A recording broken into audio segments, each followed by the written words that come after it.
Can you introduce yourself for me?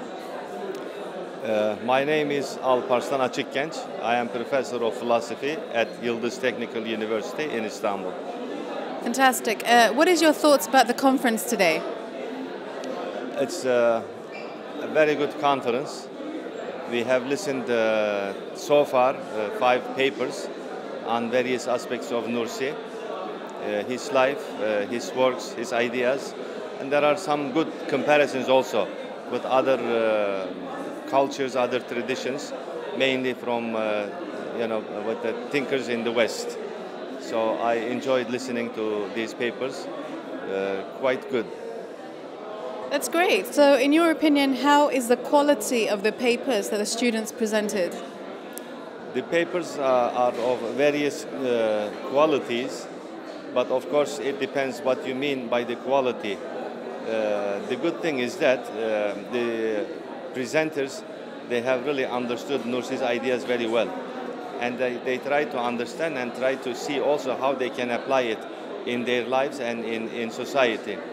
So I would say in general the quality is quite good, considering the fact that these are all graduate students working and trying to understand the ideas of Nursi, which is extremely difficult because Rasail-i Nur is a huge collection, and the ideas developed in the Rasail are all scattered all over.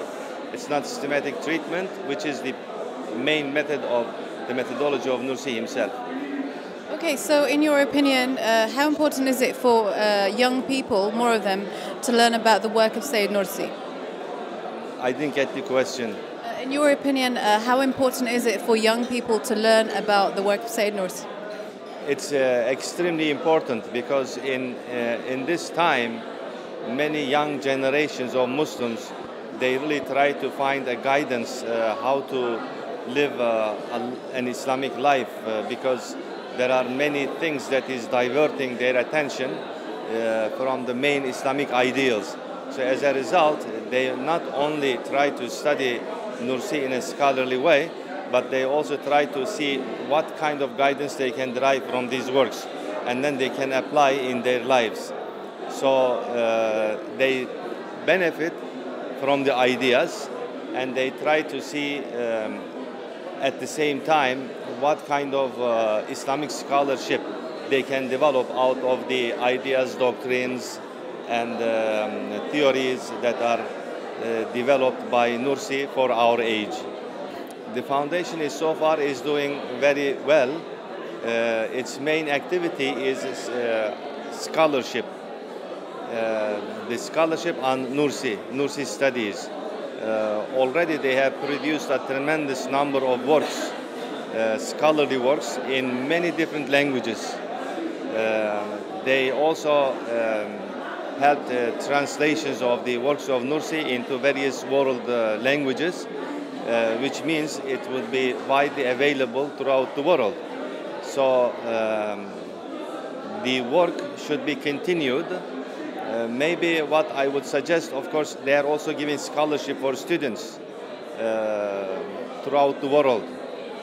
But those students who are graduate students, and they try to do research on Nursi and produce their thesis, dissertations on Nursi also. Maybe for future, what the foundation can plan is try to recruit scholars from all over the world and to see if they can develop a viable theory, whether it is economic or social or political, that is based on the Rasail. We perhaps need something like this, meaning they can offer to scholars maybe a possible opportunity as a sabbatical leave to devote more time on studying the Risale-i Nur for this specific purpose. What is the importance of Sayyid Nursi's work in the Arabic and Western world? The importance of Nursi's works in work in Arabic and the Western world. You know, today in our time we face many difficulties. they are not only social difficulties, social problems that is facing humanity, not only the Muslim world, but Western world, and in fact any other society in the world that we live in. To count just a few environmental problems, social diseases, certain problems that is widespread, suicides, drugs, alcohol. For all these purposes, I would say it would be possible to find solutions in Nursi's works. And I find that is why very important for scholars to study and try to derive solutions from these works, so that they can try to also find solutions for these problems within their own specific societies. It's not possible, to reach to all these societies just from Turkey, but it is possible to bring all these scholars together and maybe work together, just like what we do today here, sharing ideas and then trying to expand on these ideas, because our time is not like in the past. We face what Nursi says. He actually said this in 1906, whereas we discuss it, in the past a few decades, the problem of globalization. He said, today in the world, if there is one small evil, and that evil does not remain local, it spreads throughout the world because of the vehicles of transportation and communication, and it becomes a global evil. So what we should do, as soon as we should try to make people conscientious about this, so that once they see something bad for the society or for the human life, they should try to stop it in that local level. Otherwise it will spread and become a global evil. But on the other hand, he attracts our attention to this, that we should utilize the forces of globalization, because goodness, khair, also does not remain local. It spreads and may become global goodness also. So he introduces very novel and original ideas. We hope that we can utilize this to find problems for our solutions of the age. So do you have any advice for the students who are studying, say, Nursi's work? One thing that Nursi is emphasizing in his book, he does not see Islamic scholarship as an end in itself. We do scholarly work in order to improve our spiritual state.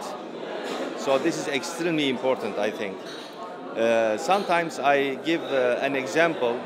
If we compare the time of our Prophet ﷺ and then the time of the Abbasids, for example, from history of Islamic civilization. When, today, when we look, they say the golden age of Islam for the Abbasid period.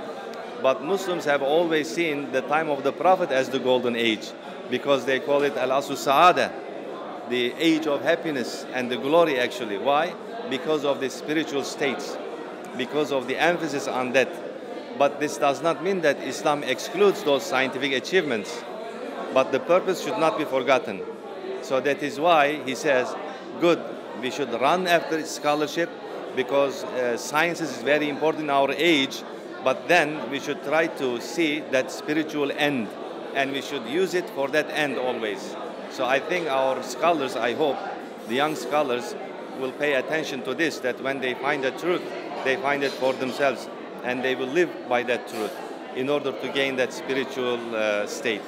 Inshallah, thank you so much, and it was a pleasure talking to you. Thank you. Thank you very much.